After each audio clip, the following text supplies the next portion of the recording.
Ever wonder who voices some of your favorite animation characters? Or maybe you would like to give voice acting a try but don't know how to start? Then don't miss SonicCon, an audio theater convention hosted by Liberty University March 20th through the 22nd, 2020, featuring James Arnold Taylor, the voice of Obi-Wan Kenobi, from Star Wars: The Clone Wars and his one-man show, Talking to Myself. Plus, Katie Lee, the voice of Connie from Adventures in Odyssey. The convention features industry professionals, masterclasses, writing competitions, plus live radio performances. It's perfect for the entire family. Early registration going on now at sonic-con.org. That's sonic-con.org. Hello everyone, this is JPL, and today I'm joined with Christopher. And we are a podcast name in brackets. Alright, Christopher. You have something in mind? How are you? I'm tired. Yeah. I only got like 5 hours of sleep last night, and the previous night I only got 5 hours. I had less. Are you part of the parade or not? No. No? It's just, it's not the best choices, you know. Uh-huh. Disney Plus? No. Netflix. Netflix? You still have Netflix? Yeah, I do. Reason why? Because, like, the final season of a show that I watched just released. So you got it for a month? Hmm? So you got it for a month? No. I just always have Netflix. Okay. It's my family's. We share it, so. Got it. That makes sense. So it's one of those shows that I just cannot watch an episode at a time. I just have to watch it all together. Which show is this? It's called Bojack Horseman. I've never heard of it. All right. Okay, yeah. Yeah. I mean, the people in the podcast for very likely will know what the show is. So, yeah. What if they don't know? Well, then, I guess they'll find out here. It's not a kid show. Mm-hmm. And yeah. Okay. It's going to be that hard to squeeze it out of you. I mean, it's hard to talk about what you're passionate about. Really, you have to ask specific questions. What is it about? Okay, it's about a horse who was famous in the 90s, and part of a sitcom show. And, you know, the show takes place in modern age where he's much older. And, like, he is living with a mental illness, depression, and so is this animated? It's animated. It's okay. a really depressing show. Because it's like you want him to just succeed, but he's just does all the wrong things. And how many shows are in this? How many seasons are in this show? There are 6 seasons. 6 seasons. So you just watched the 6th season? How many episodes and how long was it? I don't remember, but normally they're like 12 episodes long, 26 minutes each. Okay, 6 hours-ish. Ish. Yeah. Okay. Interesting. So, is this part of the original show, or is it like a spin-off reboot? What do you mean? Because you were talking about it's based upon a horse from the 90s? No. It's like the character of the horse is an actor. Okay. It follows I get the characters of the horse, who was an actor in the 90s. Okay. So the whole thing's set in modern age. Modern age, Hollywood. Gotcha. And it's like very... So is the horse an anomaly, or is it... No, the entire... The world there is just like... Horses. Animals. No, just like animals and people. And it's just natural. It's natural, but it's done to make like puns of people. They have like real life actors, and like they'll change the name so they reflect a specific animal, and it's just like stupid. But it's funny. It's stupid funny. It's funny and depressing like, at the same time. Yeah, and they get the actors to come in and voice themselves. That's sometimes. awesome. And so that's fun. It's fun. Okay. But it's not for kids. Not for kids. Definitely not for kids. So if you were to assign a movie rating to it, would it be PG-13? Or R? It's rated R. It's rated R. It's definitely rated R. Okay. Interesting. Okay. So that's what you did last night? Yeah. Escape the Super Bowl festivities? I don't care, so... I feel that. Especially not For me, Cowboys aren't in. That's my team. Patriots aren't in. I don't want them to win. Therefore, I didn't really care. And so, yeah, that was my night. Fun. I maybe had like 4, maybe less hours of sleep. You know, that's what happens when like a new season of a show just comes out. And That's why I just don't watch TV, so I don't have to be tied to something like that. Because I'm already I already got not enough sleep last night. If I was consistently watching some dumb show, that'd be even worse for me. Yeah. So. I mean, you're a special case, Christopher. I'm a special case. Okay. Yeah. So yeah, we didn't meet last week. Yeah. Audience will probably not realize this. No, because you post these like 3 months later. But yeah, I did an internship meeting, and that night I applied for an internship because my mom mentioned it to me. It was actually my dream internship, and I didn't realize they still had positions open. So I applied, and so on Tuesday I got an email saying, can we do first interview? So on Wednesday I did first interview. Now I'm just waiting to hear back from that. Basically, it's with Focus on Family. So the first interview was like, let's make sure you believe what we believe, basically. And so it got a little tricky on some questions. I mean, like, first they asked me to tell them about my faith and my walk, or like a friend said, it's more like a hurdle than a walk. But so I went through that and my current struggles right now, because I'm very much in a spot where I'm severely hanging on to faith.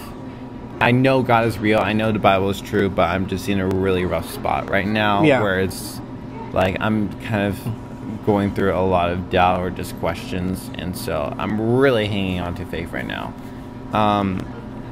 And then especially it's just been hard to really like dig into the relationship aspect of Christianity for me. And then asked about, the Focus on Family, beliefs such as, what's a biblical marriage? What are your stances on abortion? And those are some pretty, controversial topics today. And so I honestly did struggle with the abortion question, because I do not think the terms are well defined, or we need better terms to define what we're talking about. Yeah. Because one could argue, for example, like the heartbeat, that's the sign of life. One could argue. For a fetus, the heartbeat doesn't kick in until a few weeks later after conception. So one could argue it's not alive, right? You could, but, is life always determined by the heartbeat? For example, like a friend gave me an example, like if the person is like dying and the heartbeat stops but then revives, would you say the person died and came back? I don't know. It's a lot of questions, and there's a lot of things that really need to be like deeply defined. To say life begins at conception, the idea and concept is correct potentially, but the terms aren't good enough to accurately define what some people try to mean. So for me, that's a huge issue for me when it comes to like the pro-life movement, is that I am not fully sure where I stand when it comes to like some of these terms. So it's hard for me to talk about it. You know what I mean? Right. So I am personally not, and now I'm wondering if you're gonna cut this out or not. I just wanted to get this out. If you No, feel. I don't feel like cutting anything. Your friend. I just don't want to get in hot water. Just with anybody, whether it be pro-choice or pro-life. That's my only issue. You know what I mean? We're gonna get in hot water no matter what we try to do. That's true. So I mean, like, it's one thing to be like, all right, yeah, pro-choice people will disagree with me, but then I feel like pro-life people are gonna get on me and be like, yo, you don't believe life begins at conception? I'm like, our terms need to be updated, or we need to make some new English words or something. We got an issue with our language right now. That it's not being properly communicated right now. You don't want to split our audience, Yeah. our 2 viewers. So, yeah, I alienated everybody right now. So now we have no more fans. We have no more listeners. And that is so cool. So, yeah, that's the position where I'm at right now, where it's hard for me to stand for some things, not just because of the controversial nature of it, but because I do not know how to accurately explain it. And that's partially because no one knows how to explain it properly. Yeah. So that's where I stand with that. Not that I really meant to get into my so-called, it shouldn't be political, but it is. Right. It's more moral, but whatever. I didn't mean to get into my political beliefs like that, but there you go. I don't know. That's some fun stuff. It is fun. But anyway, so I'm just waiting to hear back because I'm not confident, you know? Yeah. Because, like, in the end, I don't think Focus on Family is like a bunch of meanies, like, oh, he does not specifically, like, oh, he didn't say, you know, life begins at conception. It's more like I don't know how to define it right now. So, like I said, I'm not pro-choice, but I'm not your typical pro-lifer. Right. So, it's, I guess, waiting to hear back from them and be like, will they accept my position of trying to work through some things? Because like I said about my faith, in the end, I believe God's real. I believe the Bible's true. But I'm just in a very kind of weird and awkward and shaky spot in my faith. Right. Where it's hard to really grasp. And I'm really, like, holding on to strings of faith right now. So it's not that I'm not saved. It's not any of that. But, like, even that, will they accept someone who's so not wishy-washy in my faith, but very, you know... On the fence. Yeah, honestly, on the fence. That does sound a little extreme, but honestly, I'll put it also this way. If I ever left Christianity, I don't know where to go. That's even, Peter mentioned it in the Bible, you know? Like, Jesus, like, where will you go without me or something? Peter's like, nowhere. You have the words of life. There's nowhere else we could go. Right. If I was to leave Christianity, I don't know where to go. That's why I keep reiterating, I believe the Bible is true. I believe God is real.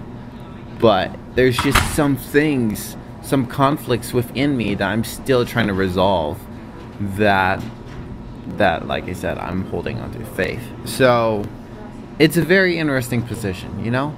Definitely if I was, you know, trying out for a ministry position, that's not a very good place to be.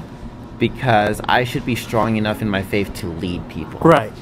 But this is a different case where I'm simply just doing audio in a Christian environment. Right. Hopefully that'll be okay. Yeah, and so this is the main reason why, like, I put a halt to our series about sin that we were trying to work on. Yeah. Because as much as I would love to delve into that, I'm not at a place where I can teach it. Yeah. And it's like, I don't want to just be like, look at one aspect of it and do it. It's like, I have to look at everything, and I cannot do all of this simultaneous research on things. Yeah. It's a group effort, and I'm not. I don't think I'd be really in a good place either. It's like, my intentions and my ideas were great. Yeah. But I was like, it was too much to chew. Yeah. No, I commend you for doing that and really seeing that, because like I was more or less like, oh, you have an idea, I'll help you. Now at this point, I'm not sure if I, like right now in our stage of life, we're just so whacked out and busy. Yeah, you know? it's like I still want to do it, but it's like it's definitely something that's gonna probably be best to wait for it. Yeah. Like put it on the side. And you might have to work with different people. We'll see. Like, we'll see. I mean, we'll see how our lives will evolve and change after our time at Liberty. I might have you for like an opinion-based thing. That makes sense. But it's like, because I can't, instead of like an actual presenter. Yeah. Which this might be a project might require like 10 people. Mm-hmm. Which that's good. That's fine. Doing well? Because I just don't know how, like, there's just so many things I feel like I'm kind of part of and kind of committed to, and that kind of not died out, but...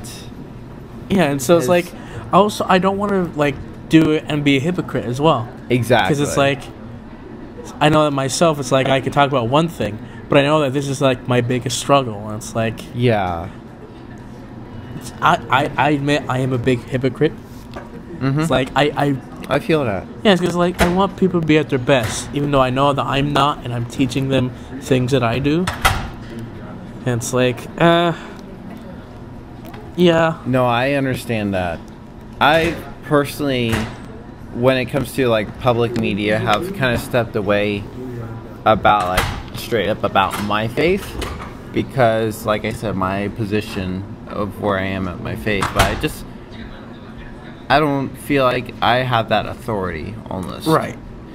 And not to say I never will talk about such things, but I do want to be in a place where I have more control, kind of. And I don't know. There's just a lot of things. There is no control.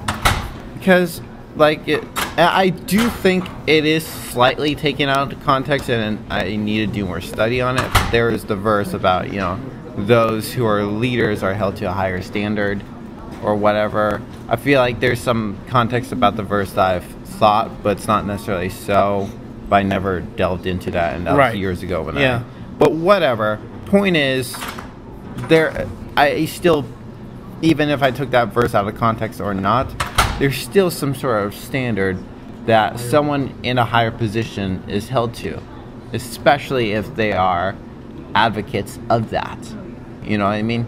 Yeah. So, so I've personally just stepped away, kind of. It's not that, like, I engage with a lot of things about faith, right? Most of the songs I react to on my channel are faith-based. Or if they aren't, I kind of try to bring it to the standard of faith-based, whatever. But straight up talking about my faith almost like a devotional format. I'm almost anti-devotional at this point, but it's probably a stage of my life. But, devotions are very an opinion-based, it's very opinion, darn it. It's like my opinion of what I read about the Bible, almost. This is how God spoke to me, and that's perfect for me. But to share it out with everyone else, I guess it depends how it's done. Yeah, it really depends. I mean, in high school, and especially like my junior year in high school, which was like my worst year ever. I did not like my Bible class. My teacher was a worship leader teaching apologetics, and like everything that he put on the board was wrong. It was just like, and in the class, like, knew that it was wrong, and like we would debate him, and he would not even give us. He would like say, "That's it," and just left it. It's like we say, "What about this?" He just points to the thing he just wrote down. That's it. That's it. And it's just like, come on, man. And so one of the things that really annoyed me in that class is that he had us do these devotion things where he gives us like these things of daily devotion, so we had to read them and like journal personal things and give it in for a grade, which I was highly against, because like, this is personal stuff and I do not want to share my personal opinions on this, because my opinion is this just is. And so I don't have anything to say about that. It's like, I feel like it's, I mean, hey, I do feel like, especially with like friends, like you can share your insights about the word and how it's affected you probably. And there are definitely some things where I do feel like it's almost devotional worthy, like look at this aspect of the scripture, but many devotions are very personal and applies to you personally. Yeah, it's like, this is like for a grade as well, and it's like, I'm here for apologetics and you're having me do this. Yeah. And it's like, That's more. That And, almost like, sounds more like a Bible class, like- even though I'm not sure if I approve of that. And I guess like he's trying to get us to do devotions and write out our personal thoughts, but it's like I don't. Okay, yeah, I guess I see what you want me to do, but I don't want to share with you, Yeah. type of thing. So yeah, How did that go? Like, what did you write? I would write. Something semi-abstract but sounding Oh my convincing? gosh, it's like one time I wrote my arguments. Like I don't like doing this. I don't want to share my opinions, and like I did that. He comes back after grading it and is like, "You just shared your opinion." And it's like, oh my gosh, stop it. It's like I didn't share my opinion on it's the darn like scripture. hold on, and like what he's doing is like he's doing an apologetic tactic where it's like the person says something, you take that thing and like switch it around, like throw it right back at him. It's like okay, but that's just no. Can we slap some people? Okay, like you need a new phrase because that's not very pacifist. Oh, I don't mean to be pacifist. Oh, shush. Anyway, so yeah. Anyway, so yeah, last Monday, I worked on the script Okay. and I finished it. Okay, and you submitted it? Yeah, I did. Nice. You happy Yeah, with it? yeah. For what I have, like, I'm fine with it. I'm at the very last page, like right at the very bottom. Mm-hmm. Like another line, I'm going to the next page, and so it's like. Oh, because you have a limit? Like I'm only allowed 20 pages, and I got to the very bottom of the 20th pages, and so when I had to format it, it took me on to the next page. So I have to trickily shorten a sentence so that I can just get the lines up. Fun. Like it was simple, Yeah. because like sometimes But it sucks. It's sometimes like oh, a crap. word would go on to the next Yeah. thing. It's just a single word. It's like, okay, I can do without a word. Mm-hmm. And so, yeah, I did that whole maintenance, and it worked. Okay. Nice. And yeah, So you're like the only person who submitted something. so far. Wait, you legit are the only person. I mean, someone else submitted it, but it was like in a completely wrong format. Instead of like made for a radio drama, it was Yeah. made for like Movies. a cinematic piece.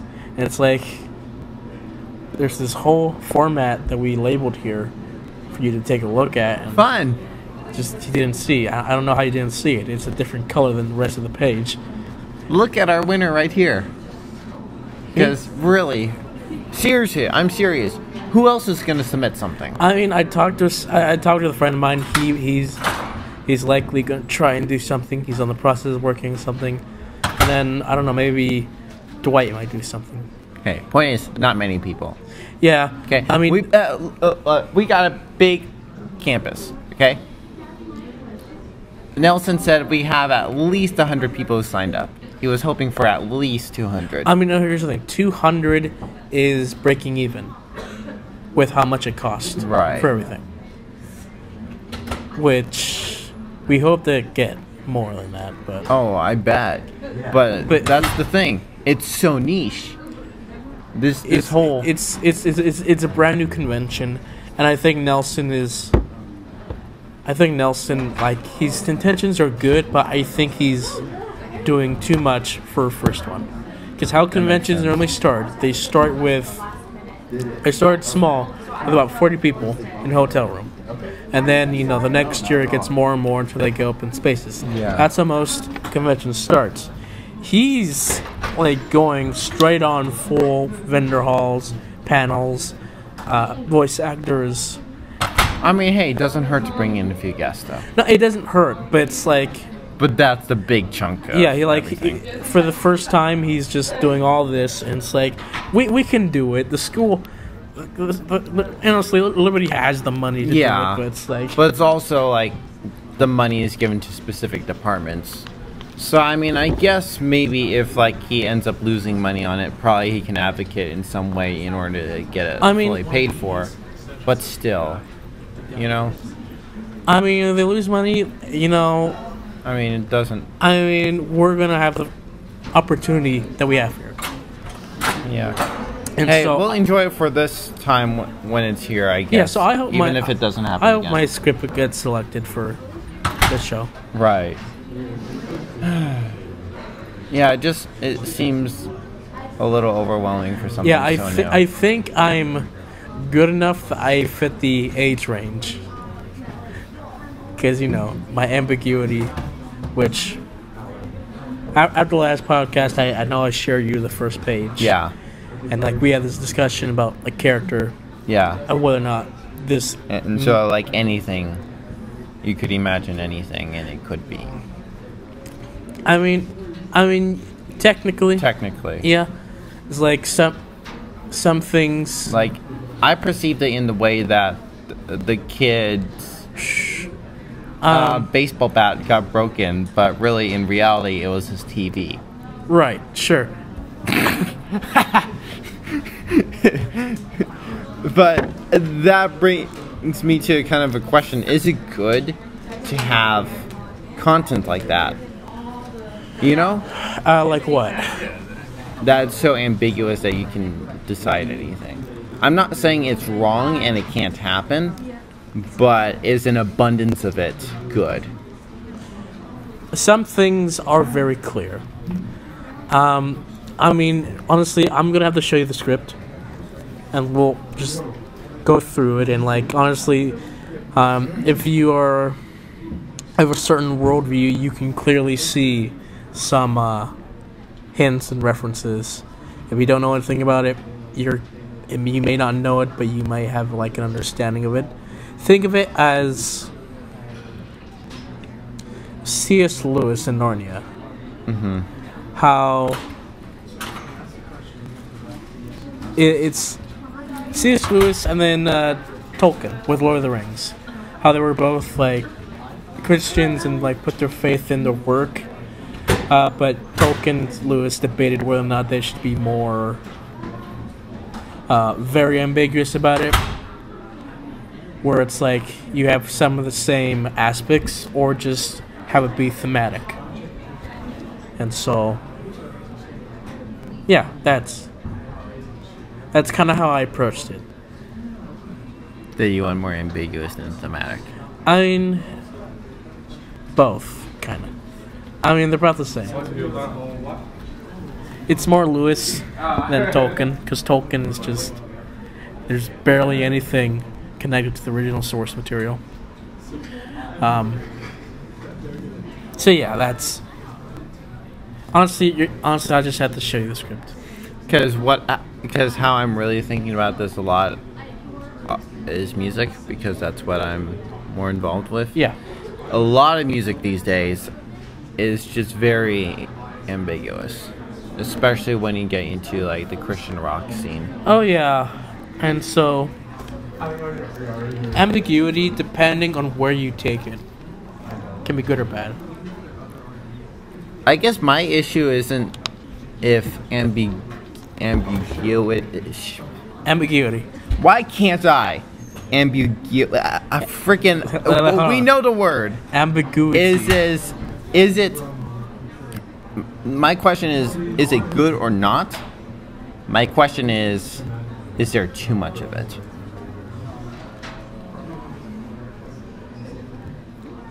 It really depends on what we're looking at and right. So I don't know, what it's like with audio dramas. I feel like when it comes to audio dramas or even movies and such, more straightforward. Yeah. Yes, there oftentimes are hidden messages or whatever, but oftentimes there's something there straightforward. But then again, I could be wrong. I just recently for a class had to do a little 1 minute review, and I did WALL-E, right? Straight up, it's sci-fi, not really, whatever. I don't know my genres that well. Yeah, it's sci-fi. Is it? Yeah. Okay. Sci-fi, romance, action-packed. But Underground is a message about environmentalism. And obesity. Yeah, there's a lot of it. So, those are very, underground, right? Yeah. So, especially when I'm looking at, rock music, you got, the music that definitely appeals to people. But then you got the lyrics, which is kind of like underneath, and oftentimes it may hint to Christianity or some, idea of it that's very similar. Sometimes, like, maybe the topics of depression or just those things may be clear in the lyrics, may not be clear in the lyrics. Yeah. You know what I mean? So maybe it happens in movies more than I thought it does. Huh? How are you doing? I'm good. I don't know where I'm going. Okay. Big mood. So yeah, I mean, where I've seen it most is in the rise of the LGBT movement in kids' TV shows. It's very ambiguous, but it's clearly they're trying to do something. Like, it's ambiguous because the censors in some networks will not allow it. Mm-hmm. And so there's that. And then now they're starting to actually implement it more, less ambiguity. Yeah. Which, I don't know.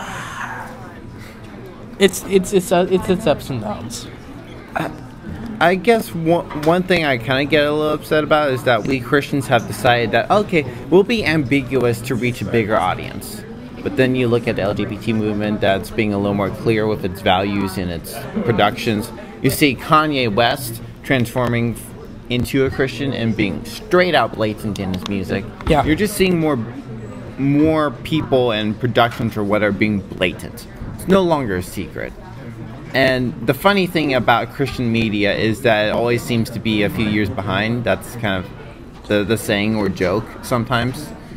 So yeah. Are we going to see a shift in Christian media where it becomes more blatant? Or are we still going to be stuck in a way that it's not as blatant? And honestly, like many popular Christian movies are not are not ambiguous. They're pretty clear that, it's a Christian movie, not just a movie that were a couple no-name producers making a movie with Christian values.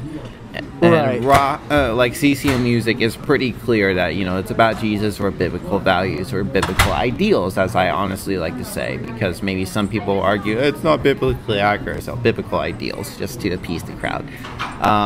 Because honestly, I feel like a lot of it is really the American dream Christianized in music. Of course. If I have to be honest.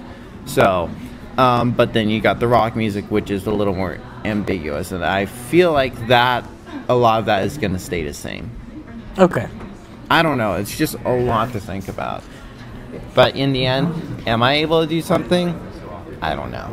Probably not. Yeah.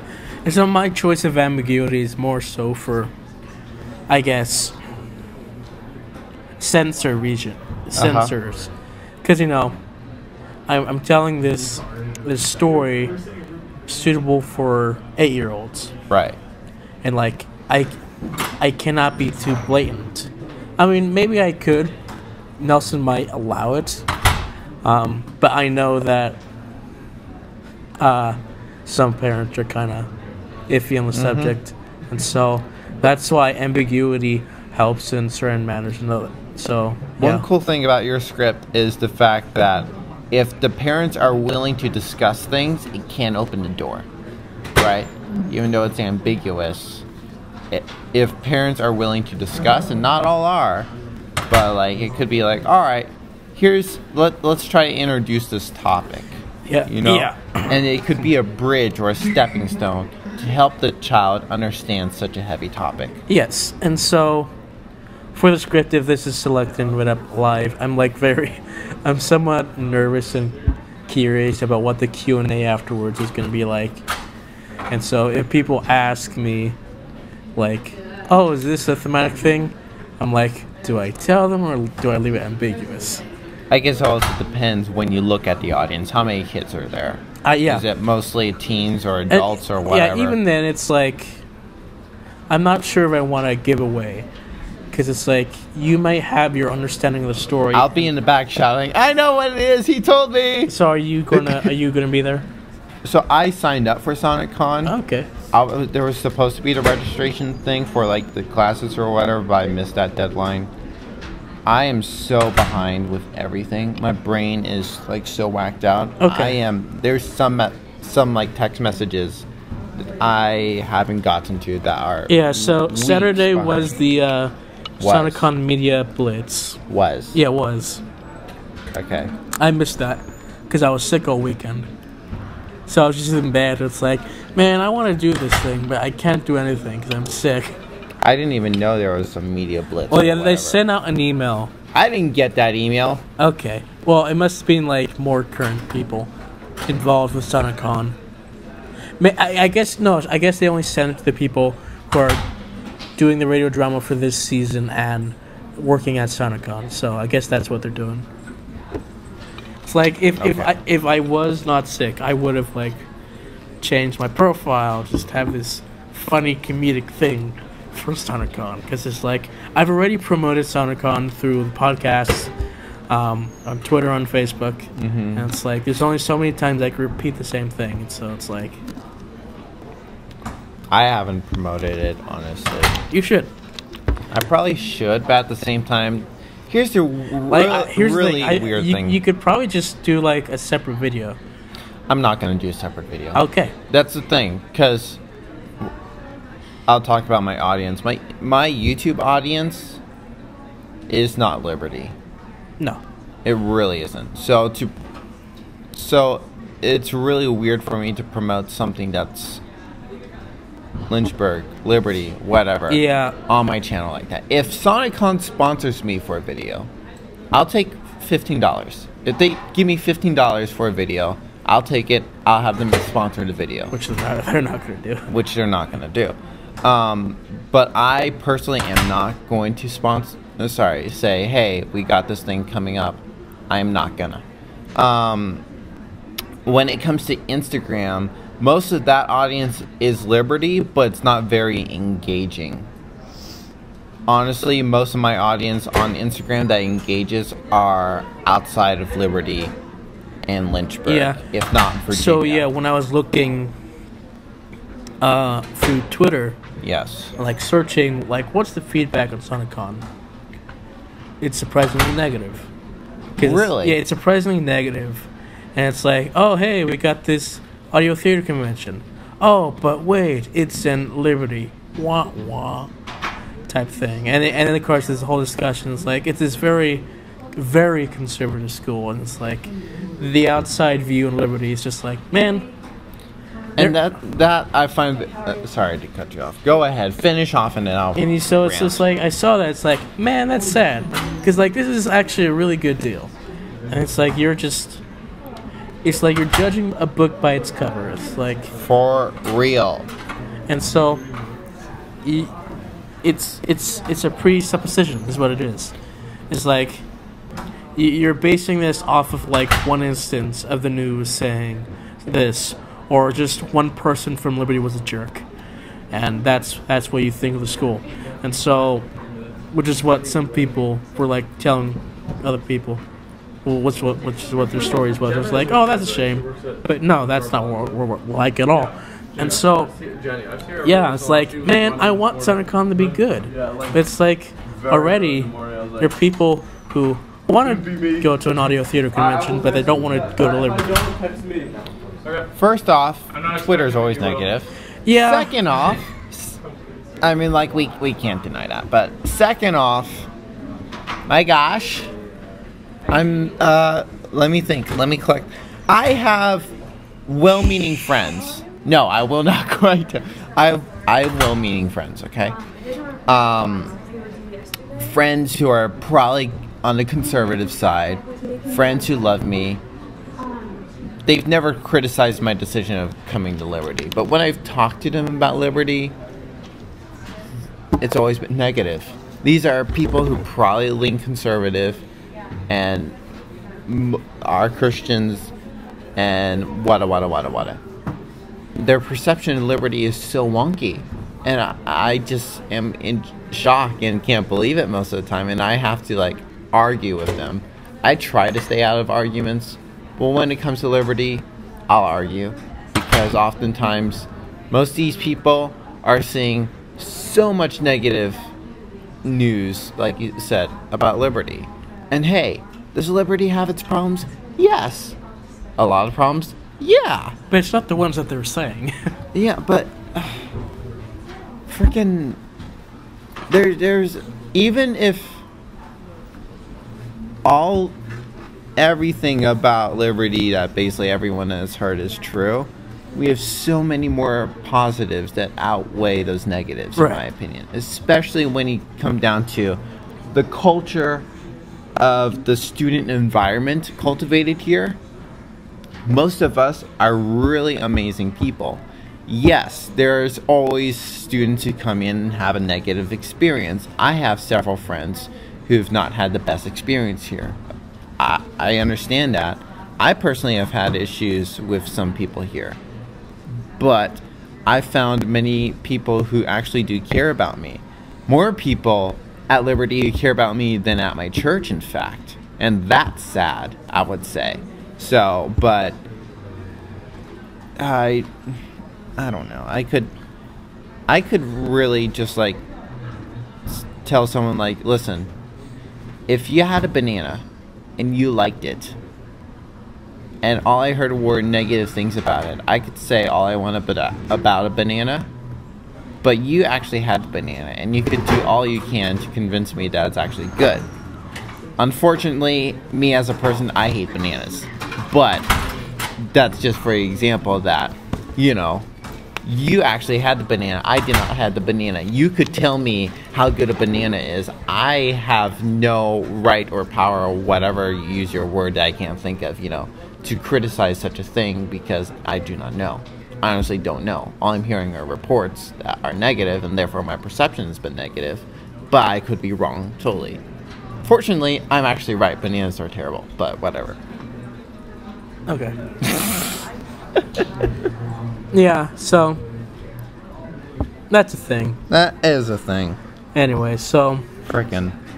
going back to young Indiana Jones. Okay. I got to a part in the show where now he's older and he's in the war. And it's like a completely different show, and I love it. Okay. It's I'm just so amazed by it. So essentially, what I mainly love about it is that it's going over the First World War, and it's doing it right. You know, it's showing us like trench warfare. It's showing off the chlorine gas, the flamethrowers, just how terrible it is to be in the war, going through the prisons, doing the carrier, and showing the war through different parts of the world. And it's very good and very well done. It's like, I love it because, you know, I really enjoy learning about the First World War. I think it's the one that people know less about because a lot of focus on the second one. And whenever other people try and portray the First World War, it's under the same mentality as the first one, as the second one, where the Germans are evil. No, the Germans weren't Nazis in the First World War. So that whole discussion is just not right. And so, in my personal opinion, is that the First World War was the worst. Not because, you know, it was so evil, but because this was where we learned what war truly meant. Because this was the first war where there was nothing to fight for. Before, wars were romanticized. You know, whenever we went to war, we went for a cause, and you know that's what people looked forward to. But this one, you weren't really fighting for anything. Yeah. Essentially, this guy died, was assassinated, and so everyone got upset. This guy got assassinated. The guy's country friend is like, "Hey, yo, you killed our friend. Now we're gonna attack you." And this guy's like, has a friend who's like, "What, you gonna attack my bro? I'm gonna protect him. I'll fight you." And then this guy's bro is like, "What, you attack?" So everyone's fighting each other just because you know they're on an alliance and they're gonna protect each other. But You know, there's like what, and then the soldiers are like, "Why are we fighting? Like, what are we doing? Like, what's the point of all this?" Yeah, remember I think Washington said, I think it was Washington, and probably wasn't, might have been Monroe, but like, don't form alliances. The reason being is that we get into situations like this. And hey, you know, it's a little definitely complicated in our world today, right? But at the same time, we probably would have avoided a lot of messes, not just us, America, but as the whole world. Yeah. And so yeah, I've been really enjoying the show. That's so cool, though. Yeah. It's a shame that no one watched it and they lost so much money. What's really cool is that they didn't really have any sets, so they just went around the world on location.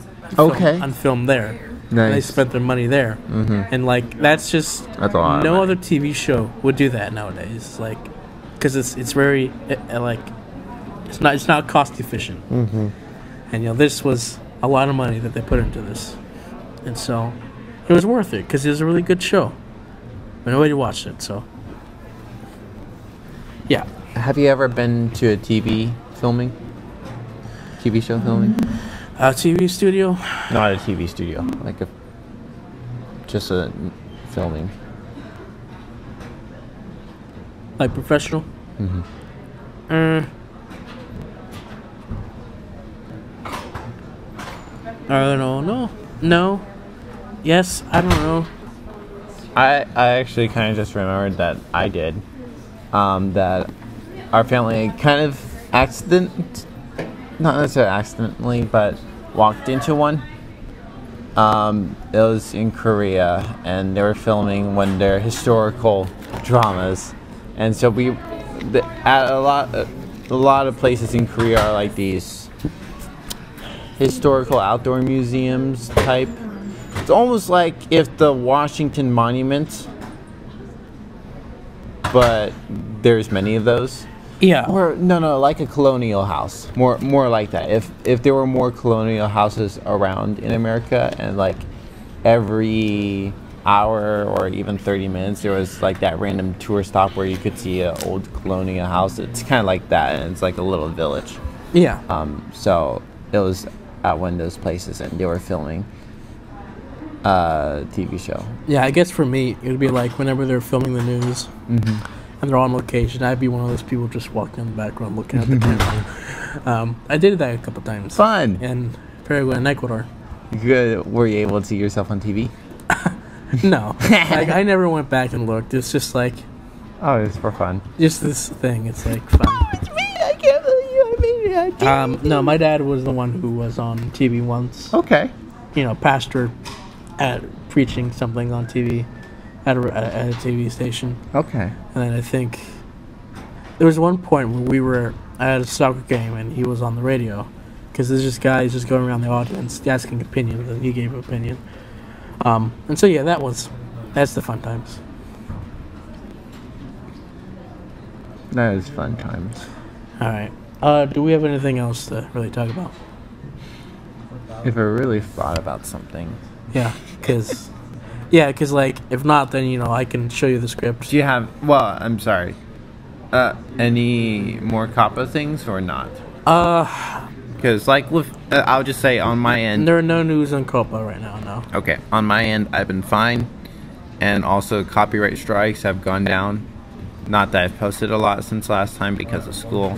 But copyright strikes have gone down a lot. I've only gotten, like, a few out of, like...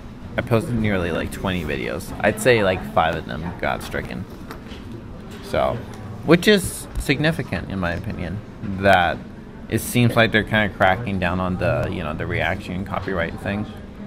Maybe, maybe not. But like I said, I've had some significant record labels not copyright my stuff. It's more like the labels that are like in the middle, where they're kind of like a niche record label. For example, Solid State Records, they're a metalcore based label. They just copyrighted one of my videos. makes sense. They're not, Capitol or Sony or whatever. Same with Bethel. They copyrighted one of my videos. But then when they, like Toby Mac, that didn't get copyrighted. And he's on Capitol. And then on the other end of the spectrum, I've had some independent bands. Red's now independent, but also like Elisha, he's a rapper. Like I did 2 of his songs; those didn't get copyrighted. So, in my opinion, that's encouraging right now because I can't monetize. It's not like I can do anything with that right now, but let's hope for the future. All right. So yeah, just want to share that. I find it really interesting because this is significantly different from what it looked like previously. Okay. So Is that all? probably For now. For now. All As soon right. as you hit stop, I'll think of something. Okay. All right. Thank you guys for listening. We'll see you all next time. Bye. Bye.